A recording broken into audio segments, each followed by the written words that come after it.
আজকে দেবশয়নী একাদশী ব্রত পালন করছি। সবাইকে দেবশয়নী একাদশী ব্রতের অনেক অনেক অনেক শুভেচ্ছা জানাই। তো আজকে সকাল সকাল উঠে বাড়ি সব কাজ সেরে তারপর গোপুসোনাদের সেবা পুজোয় চলে আসলাম। তো দেখো আমি ঘিয়ে প্রদীপ জ্বালিয়েছি আজকে, আর কাঠি ছাড়া ধূপ জ্বালালাম। আজকে ভোগে নিবেদন করেছি একটু খেজুর, কিশমিশ, বাদাম আর একটু শসা দিয়ে ভোগ নিবেদন করলাম। তো আজকে একাদশী ব্রত মাহাত্ম্য কথা পড়ব। তো দেবশয়নী একাদশী ব্রত কত নাম্বার পেজ চলো দেখি। এই হচ্ছে শয়ন একাদশী। শয়ন একাদশী হচ্ছে আষাঢ় মাসের শুক্লপক্ষের একাদশী, হচ্ছে 33 নাম্বার পৃষ্ঠা।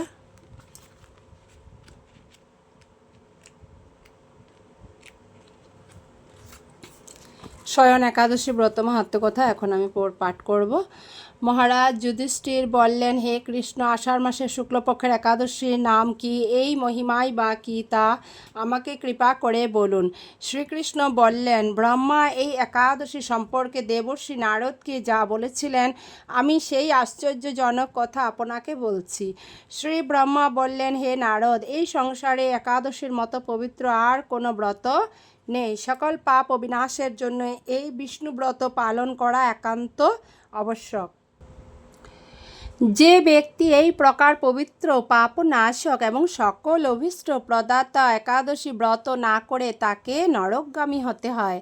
আষাঢ়ের শুক্লপক্ষের এই একাদশী শয়নী নামে বিখ্যাত। শ্রী ভগবান ঋষিকেশের জন্য এই ব্রত পালন করতে হয়। এই ব্রতের সম্বন্ধে এক মঙ্গলময় পৌরাণিক কাহিনী আছে, আমি এখন তা বলছি। বহু বৎসর পূর্বে সূর্যবংশে মান্ধাতা নামে একজন রাজর্ষি ছিলেন। তিনি ছিলেন সত্যপ্রতিজ্ঞ এবং প্রতাপশালী চক্রবর্তী রাজা। প্রজাদেরকে তিনি নিজের সন্তানের মতো প্রতিপালন করতেন। সেই রাজ্যে কোনো রকম দুঃখ, রোগ, ব্যাধি, দুর্ভিক্ষ, আতঙ্ক, খাদ্যাভাব অথবা কোনো অন্যায় আচরণ ছিল না। এইভাবে বহুদিন অতিবাহিত হলো। কিন্তু একসময় হঠাৎ দৈব দুর্বিপাকে ক্রমাগত 3 বৎসর সেই রাজ্যে কোনো বৃষ্টি হয়নি। দুর্ভিক্ষের ফলে সেখানে দেবতাদের উদ্দেশ্যে দান, মন্ত্রের সাহা, সুধা ইত্যাদি শব্দ বন্ধ হয়ে গেল, এমনকি দেবপাঠও ক্রমশ বন্ধ হলো। তখন প্রজারা রাজার কাছে এসে বলতে লাগলো, মহারাজ, দয়া করে আমাদের কথা শুনুন। শাস্ত্রে জলকে নার বলা হয়, আর সেই জলে ভগবানের অয়ন অর্থাৎ নিবাস। তাই ভগবানের এক নাম হচ্ছে নারায়ণ। মেঘরূপে ভগবান বিষ্ণু সর্বত্র বাড়ি বর্ষণ করেন। সেই বৃষ্টি থেকে অন্ন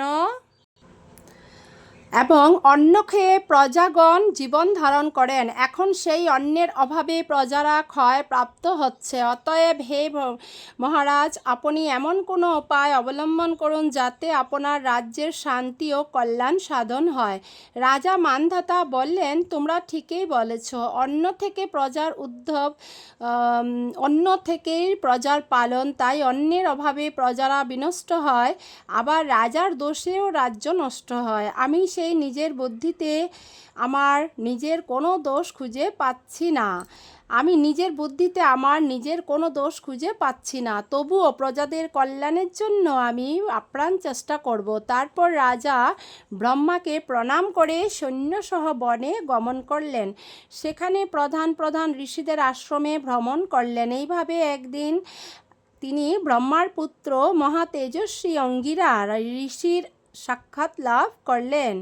তাকে দর্শন মাত্রই রাজা মহানন্দে ঋষির চরণ বন্দনা করলেন। মুনিবর তাকে আশীর্বাদ ও কুশল প্রশ্ন জিজ্ঞাসা করলেন। রাজা তখন তার বনে আগমনের কারণ সবিস্তারে ঋষির কাছে জানালেন। ঋষি অঙ্গিরা কিছু সময় ধ্যানস্থ থাকার পর বলতে লাগলেন, হে রাজন, এটি সত্য, যুগে যুগে সকল লোক দেবপরায়ণ এবং ব্রাহ্মণ ছাড়া অন্য কেউ তপস্যা করে না।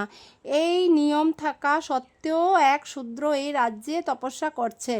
তার এই অকার্যের জন্যই রাজ্যের এই দুর্দশা। তাই তাকে হত্যা করলেই সকল দোষ দূর হবে। রাজা বললেন, হে মণিবর, তপস্যাকারী নিরাপদ নিরপরাধ তপস্যাকারী নিরপরাধ ব্যক্তিকে আমি কিভাবে বধ করব? আমার পক্ষে সহজসাধ্য অন্য কোনো উপায় থাকলে আপনি তা দয়া করে আমাকে বলুন। তদুত্তরে মহর্ষি অঙ্গিরা বললেন, আপনি আষাঢ় মাসের শুক্লপক্ষের শয়নী নামে প্রসিদ্ধ একাদশী ব্রত পালন করুন। এই ব্রতের প্রভাবে নিশ্চয়ই রাজ্যে বৃষ্টি হবে। এই একাদশী সর্বসিদ্ধির দাত্রী এবং সর্ব উপদ্রব নাশকারিণী। হে রাজন, প্রজা ও পরিবারবর্গ সহ আপনি এই ব্রত পালন করুন। মুনিবরের কথা শুনে রাজা নিজের প্রাসাদে ফিরে এলেন। আষাঢ় মাস উপস্থিত হলে রাজ্যের সকল প্রজা রাজার সাথে এই একাদশী ব্রতের অনুষ্ঠান করলেন। ব্রত প্রভাবে প্রচুর বৃষ্টিপাত হলো। কিছুকালের মধ্যেই অন্নভাব দূর হলো। ভগবান ঋষিকেশের কৃপায় প্রজাগণ সুখী হলো। এই কারণে সুখ ও মুক্তি প্রদানকারী এই উত্তম ব্রত পালন সকলেরই অবশ্য কর্তব্য।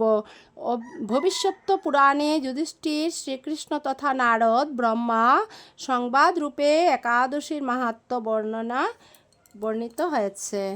রাধে রাধে। তাই হচ্ছে শয়ন একাদশী ব্রত মাহাত্ম্য কথা। হরি বল, হরে কৃষ্ণ। তো একাদশী ব্রত মাহাত্ম্য পাঠ করলাম। আজকে আমার গোপু সোনা দেখো কত খুশি, কত সুন্দর লাগছে। তো আবার আসবো তোমাদের কাছে পরের ভিডিও নিয়ে। রাধে রাধে। আজকে একাদশীর শুভেচ্ছা জানাই সবাইকে।